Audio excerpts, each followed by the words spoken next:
জ্বলি আছে মণিপুৰ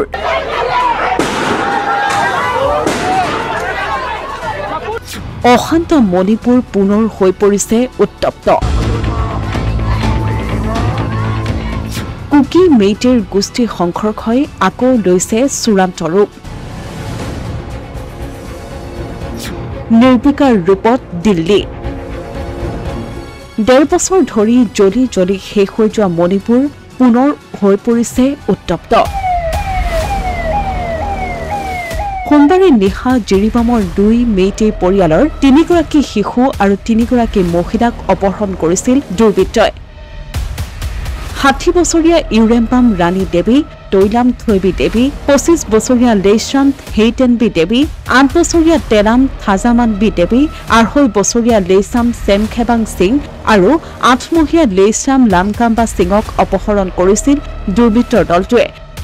মেইটি সকলৰ মতে এই 6 জনক অপহৰণ কৰিছিল কুকি উগ্ৰপন্থীয়ে মেইটি সকলে ধাৰাবাহিক প্ৰতিবাদেৰে এই অপহৃত 6 জনৰ মুক্তিৰ দাবী উত্থাপন কৰিছিল কিন্তু দুৰ্বৃত্তই হত্যা কৰিলে 3 শিশুসহ 3 গৰাকী মহিলাক শুক্ৰবাৰে নিশা আৰু শনিবাৰে পুৱা অসম মণিপুৰ সীমান্তৰ জিৰিপামৰ বৰাক নৈত উদ্ধাৰ হ'ল 6 গৰাকীৰ মৃতদেহ আৰক্ষীয়ে আটাইকেইজনৰে মৃতদেহ উদ্ধাৰ কৰি শিলচৰ মেডিকেল কলেজলৈ আনে ইফালে প্ৰায় 5 দিন পূৰ্বে জিৰিপাম জিলাত কুকি বিদ্ৰোহীৰ এটা দলে মেইটি সম্প্ৰদায়ৰ মহিলা আৰু শিশুক বৰুবেৰা অঞ্চলত বন্দী কৰি ৰাখিছিল তাৰ মাজতে কুকি বিদ্ৰোহী আৰু সিআৰপিএফ বাহিনীৰ মাজত এক সংঘৰ্ষৰ সূত্ৰপাত হয় এই সংঘৰ্ষত 10 জনকৈ কুকি বিদ্ৰোহী নিহত হয় শিলচৰ মেডিকেল কলেজ হাস্পতালৰ মৰ্গত সোমবাৰৰ পৰা থকা কুকি বিদ্ৰোহী 10 জনৰ মৃতদেহ সুৰচানপুৰলৈ লৈ যাবলৈ ওলোৱাৰ সময়তে শিলচৰ মেডিকেল কলেজ হাস্পতালৰ সন্মুখত একাংশ কুকি লোকে প্ৰতিবাদ সাব্যস্ত কৰে তেওঁলোকে এই 10 জন লোক কুকি ভলান্টিয়াৰ্স আছিল বুলি এই প্ৰতিবাদৰ জৰিয়তে সবল দাবী উত্থাপন কৰে তেওঁলোকে এই মৃতদেহসমূহ শিলচৰতে কুকি সম্প্ৰদায়ৰ হাতত গতাই দিয়াৰ দাবী উত্থাপন কৰে তেওঁলোকে বিচাৰিছিল এই মৃতদেহসমূহ সুবুৰীয়া মিজোৰামলৈ লৈ যাব আৰু তাতে নিয়ম অনুসৰি শেষকৃত্য সম্পন্ন কৰিব কুকিসকলৰ এনে প্ৰতিবাদত উপায়ন্তৰ হৈ অসম আৰক্ষীয়ে পৰৱৰ্তী সময়ত শক্তি প্ৰয়োগ কৰিবলৈ বাধ্য হয় এনে উত্তপ্ত পৰিস্থিতিৰ মাজতে মণিপুৰ আৰক্ষীক সমজাই দিয়ে 10 কুকি বিদ্ৰোহীৰ মৃতদেহ জানিব পৰা মতে এই ঘটনাৰ পাছতে অসম আৰক্ষীয়ে শিলচৰত হাই এলাৰ্ট জাৰি কৰিছে যিসকল লোক আছিলে তেওঁলোকে এজিটেটেড আছিলে তেওঁলোকৰ লগত কথা পাতিছো আৰু এতিয়া আমি যিসমূহ ডেড বডি ইয়াত আছিলে যোৱা 5 দিন ধৰি আছিলে এইবিলাক এতিয়া ইতিমধ্যে ইয়াৰ পৰা আমি লিফ্ট কৰিছোঁ ইয়াৰ পৰা এয়াৰ লিফ্ট কৰি তেওঁলোকৰ গন্তব্য স্থানলৈ লৈ যাব ইয়াৰ পৰা আমাৰ মাছিমপুৰ আছাম ৰাইফলৰ যি হেলিপেড আছে তাৰ পৰা এয়াৰ লিফ্ট কৰা হ'ব আৰু এয়াৰ লিফ্ট কৰি পেলাই তেওঁলোকক নিজ নিজ গন্তব্য স্থানত তেওঁলোকলৈ পঠাই দিয়া মানে এইটো তেওঁলোকৰ এই যিখিনি আমি ডেড বডি আছে সেইখিনি ডিছপ'জ কৰিবলৈ লওঁতে মানে তেওঁলোকক ইয়াৰ পৰা লোৱাৰ সময়ত তেওঁলোকে এটা ভুল বুজাবুজি এটা হৈছিলে তাৰপিছত আমি আহি উপস্থিত হৈ তেওঁলোকৰ লগত কথা পাতিছোঁ হয় ইয়াতে আছিলে আপোনালোকে গম পাইছে যে ইয়াতে বহুতো লোক আছিলে ইয়াত বহুত লোকৰ সমাগম হৈ আছিলে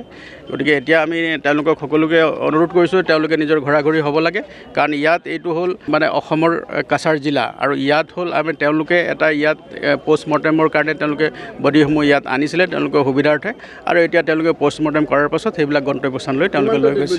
বৰ্তমানলৈকে 10টা গৈছে ইয়াৰ পৰা ঘৰাঘৰি হ'বলৈ তেওঁলোকক অনুৰোধ কৰিছোঁ আৰু ডেড বডিসমূহ আমি তেওঁলোকৰ পৰিয়ালবৰ্গই যাতে লাভ কৰে তাৰ কাৰণে গন্তব্যস্থানলৈ আমি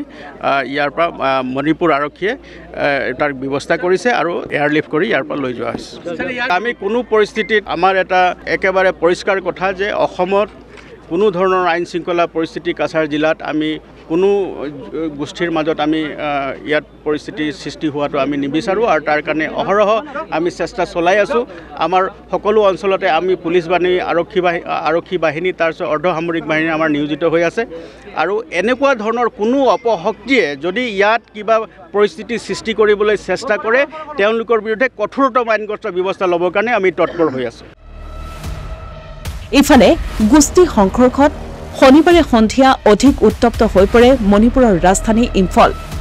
বিজেপিৰ 3 গৰাকী আৰু 1 গৰাকী নিৰ্দলীয় বিধায়কৰ বাসগৃহত ভয়ংকৰ আক্ৰমণ চলায় দুৰ্বৃত্তই মুখ্যমন্ত্ৰী এন বীৰেন সিঙৰ জোৱায়েককো আক্ৰমণ কৰে দুৰ্বৃত্তই শেহতীয়া এই পৰিস্থিতিৰ পাছতেই জৰুৰী বৈঠকৰ আহ্বান জনাইছে মুখ্যমন্ত্ৰী এন বীৰেন সিঙে কেন্দ্ৰীয় গৃহ মন্ত্ৰণালয়ে মণিপুৰৰ শান্তি আৰু আইন শৃংখলা পুনৰুদ্ধাৰৰ বাবে প্ৰয়োজনীয় ব্যৱস্থা গ্ৰহণ কৰিবলৈ নিৰ্দেশ প্ৰদান কৰিছে নিৰাপত্তা বাহিনী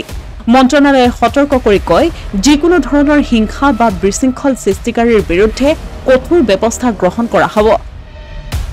ৰাজ্যখনৰ কাৰ্যকৰী তদন্তৰ বাবে কিছু গুৰুত্বপূৰ্ণ গোচৰ ৰাষ্ট্ৰীয় নিৰাপত্তা সংস্থালৈ হস্তান্তৰ কৰা হৈছে এই সকলোবোৰৰ মাজতেই এতিয়া উত্থাপন হৈছে প্ৰশ্নৰ কিয় জলি শেষ হৈ যাবলৈ দিয়া হৈছে মণিপুৰক ইটোৰ পাছত সেইটো হত্যা হিংসাৰ খবৰে মণিপুৰ জোকাৰি গৈছে জনজীৱন বিচ্ছিন্ন হৈছে কিন্তু দিল্লীয়ে উভতি চাবলৈ সময় পোৱা নাই নিয়ন্ত্ৰণ কৰিব পৰা নাই পৰিস্থিতি কিয় মণিপুৰৰ হৈ মাত নাই প্ৰধানমন্ত্ৰী নৰেন্দ্ৰ মোদীৰ মুখত এই সকলোবোৰৰ মাজত আৰু কিমান প্ৰাণ যাব নিৰীহ লোকৰ অসমীয়া প্ৰতিদিন ডিজিটেল ডেস্ক